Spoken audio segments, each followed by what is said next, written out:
Selamat petang, salam sejahtera. Terima kasih karena bersama dengan saya di Nazilin Unity Channel. Ini keputusan mahkamah paling mengejutkan.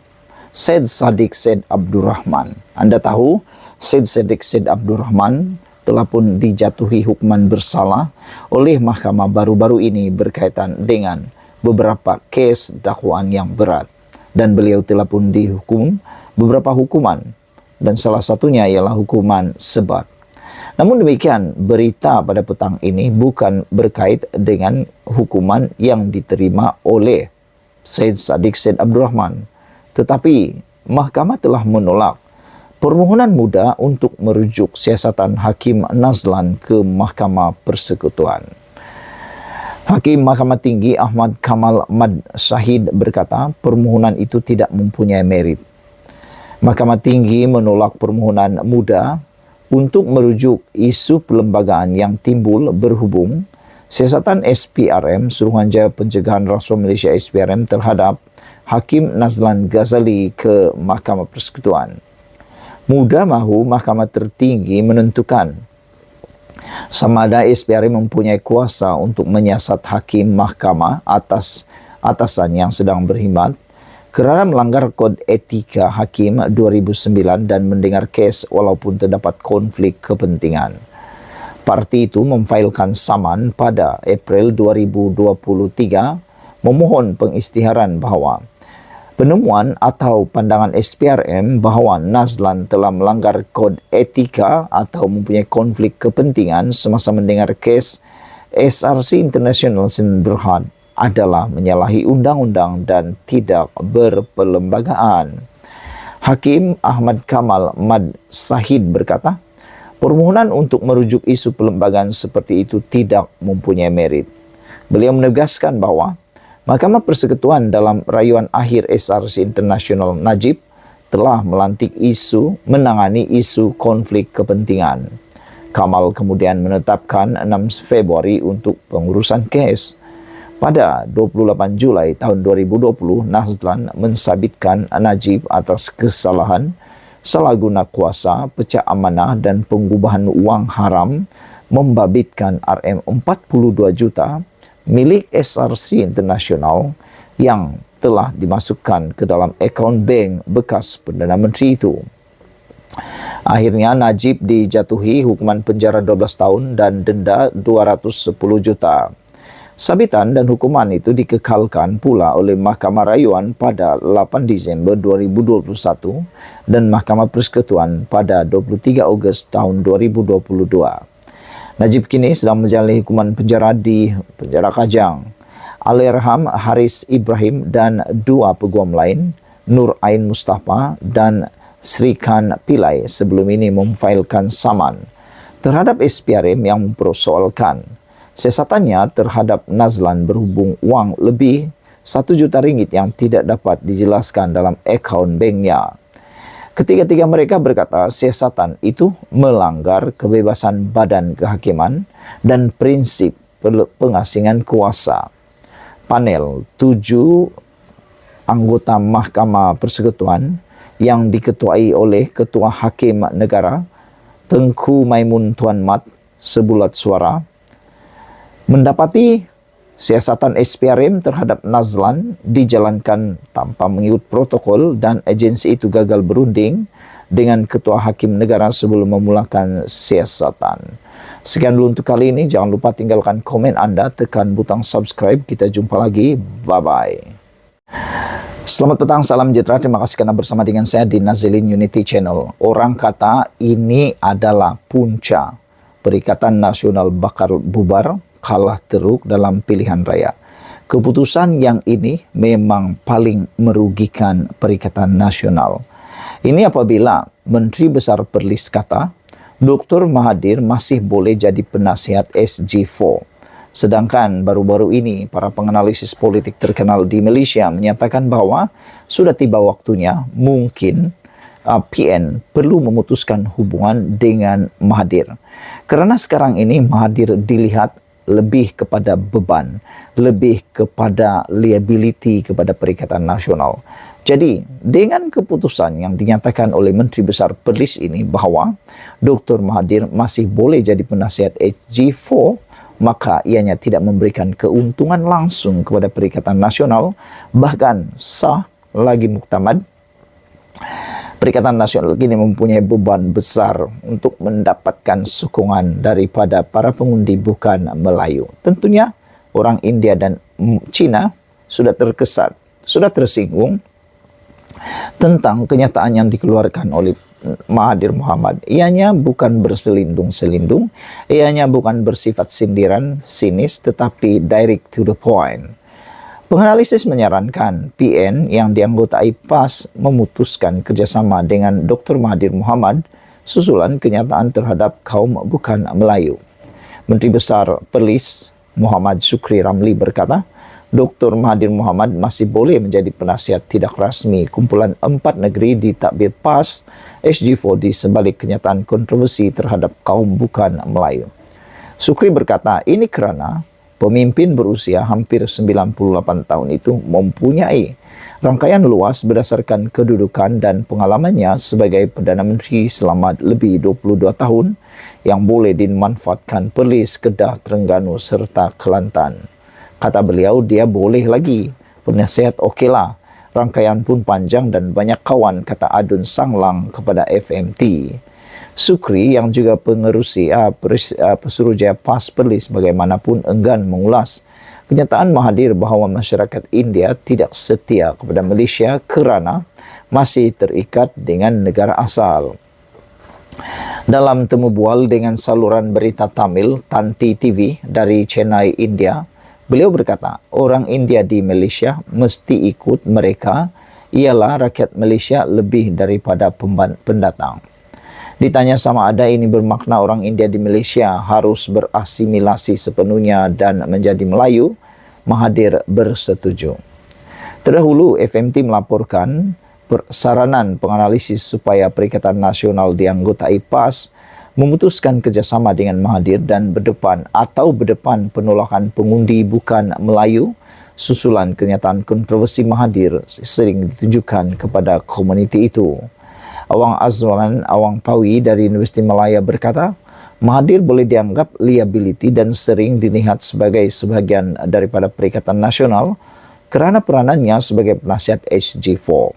Selain menjadi penasihat SG4 sejak September lalu, Mahathir sehingga kini juga sering berkongsi pentas ceramah bersama Perikatan Nasional terutama PAS sejak PRN. Saudara-saudara sekalian, dengan pendedahan ini, dengan pengakuan Menteri Besar Perlis ini, maka besar kemungkinan Mahathir ataupun parti gabungan Perikatan Nasional akan kehilangan sepenuhnya undi sokongan daripada orang bukan Melayu, India dan Cina. Sekian dulu untuk kali ini. Jangan lupa tinggalkan komen anda, tekan butang subscribe. Kita jumpa lagi. Bye-bye. Selamat petang, salam sejahtera. Terima kasih karena bersama dengan saya di Nazilin Unity Channel. Ini kali pertama Anwar Ibrahim menolak cadangan Zahid Hamidi. Akhirnya terjawablah bahawa Anwar Ibrahim tidak pernah diikat oleh sesiapa.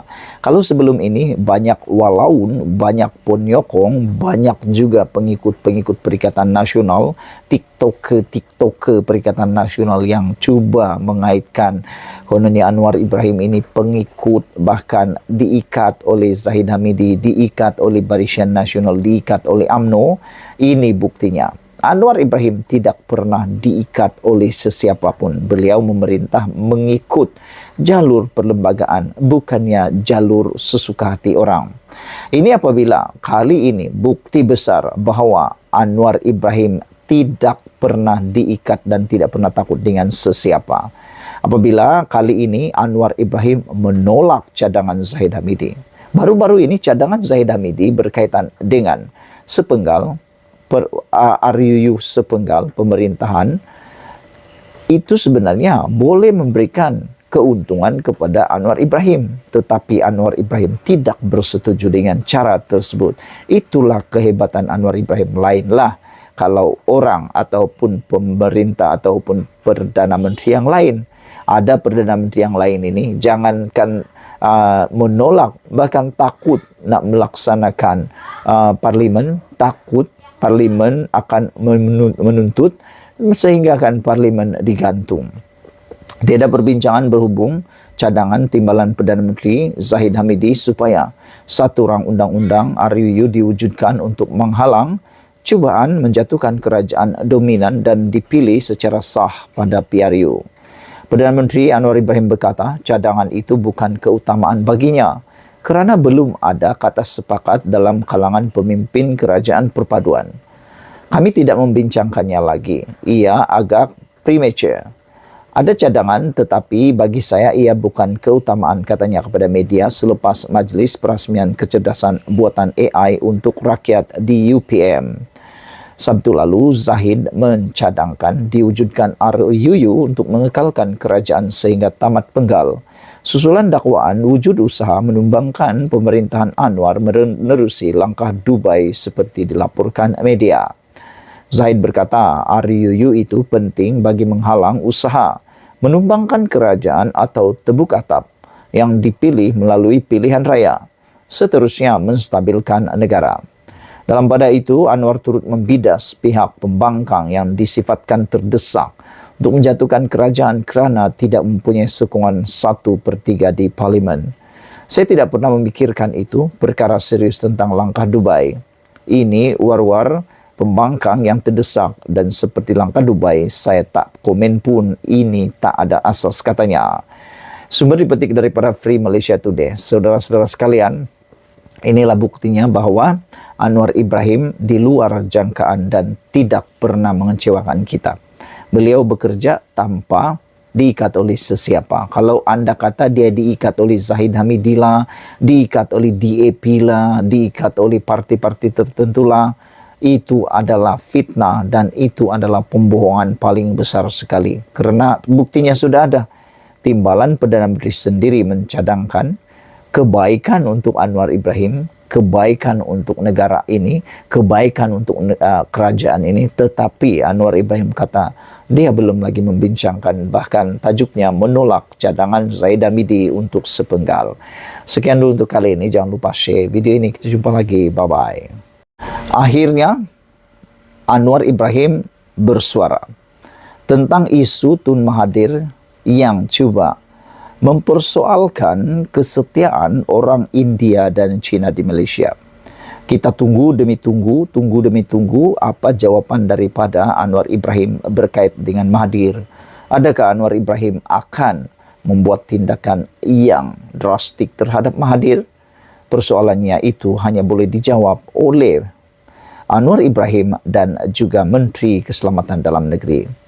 Bagi Anwar, beliau kata, bagi Mahathir, semua bukan Melayu tak setia. Hanya kecuali kroni dia, itulah yang setia. Apa pendapat kamu? Boleh tahan juga panas jawapan, boleh tahan juga padu jawapan Anwar Ibrahim ini. Apabila beliau mula mengaitkan kenyataan Tun Mahathir itu dengan kroni-kroni Mahathir. Kata Anwar Ibrahim, padu, berani dan dahsyat sekali keberanian Anwar. Kata, Mahathir ini semua bukan Melayu tidak setia, kecuali kroni dia. Apa pendapat kamu semua?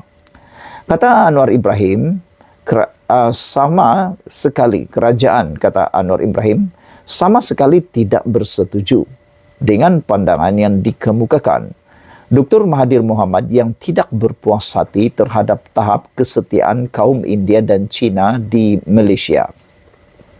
Pada masa sama, Perdana Menteri menyatakan, memang diketahui bahawa Mahathir selalu bersikap sebegitu terhadap orang Melayu sendiri. Misalnya, kata Anwar, Mahathir pernah menuduh bangsa Melayu sebagai pemalas dan kini mendakwa orang China dan India Malaysia sebagai tidak setia kepada negara ini. Memang dia, iaitu Tun Mahathir, terkenal dengan dakwaan seperti Melayu malas, orang India dan China kurang setia, melainkan beberapa kroni dia, katanya kepada media di Universiti Putra Malaysia Serdang hari ini. Tambah Perdana Menteri itu, semua rakyat Malaysia adalah setia kepada negara ini. Kenyataan itu kita bantah dengan sekeras-kerasnya, kata Anwar. Saudara-saudara sekalian, bagi Anwar Ibrahim, dia kata, Mahathir semua bukan Melayu tak setia, kecuali Kronidia. Apabila pendapat Anda semua, ini memang pendedahan dan satu kenyataan daripada Anwar Ibrahim yang cukup berani. Beliau tidak pernah takut kepada sesiapapun, terutamanya geng-geng Mahathir. Anwar Ibrahim tidak takut, bahkan dia terus melawan dan melawan. Seakan-akan ada orang kata apabila ia melibatkan tycoon, apabila ia melibatkan orang yang paling berpengaruh di Malaysia, yang untouchable, akhirnya Anwar Ibrahim nyatakan, memberikan petunjuk, memberikan isyarat, memberikan bukti bahawa beliau tidak pernah takut kepada sesiapapun. Namun yang kita sebenarnya takut ialah kemunculan pemimpin-pemimpin yang seperti ini, yang bercakap tanpa memikirkan akibatnya. Akibatnya pastilah buruk kepada kita semua generasi yang akan datang, bahkan generasi sekarang ini. Lainlah bagi mereka yang dah nak putus ataupun dah nak sampai ke hujung nyawa. Sudah berusia 99 tahun, tentulah masa untuk Tun Mahathir sudah terlalu pendek di dunia ini. Jadi mungkinkah beliau tidak peduli lagi dengan apa yang berlaku? Dan bagi beliau, semuanya akan ditinggalkan selama-lamanya. Yang selesaikan Anda dan saya. Sekian dulu untuk kali ini. Jangan lupa tinggalkan komen Anda, tekan butang subscribe. Kita jumpa lagi. Bye-bye.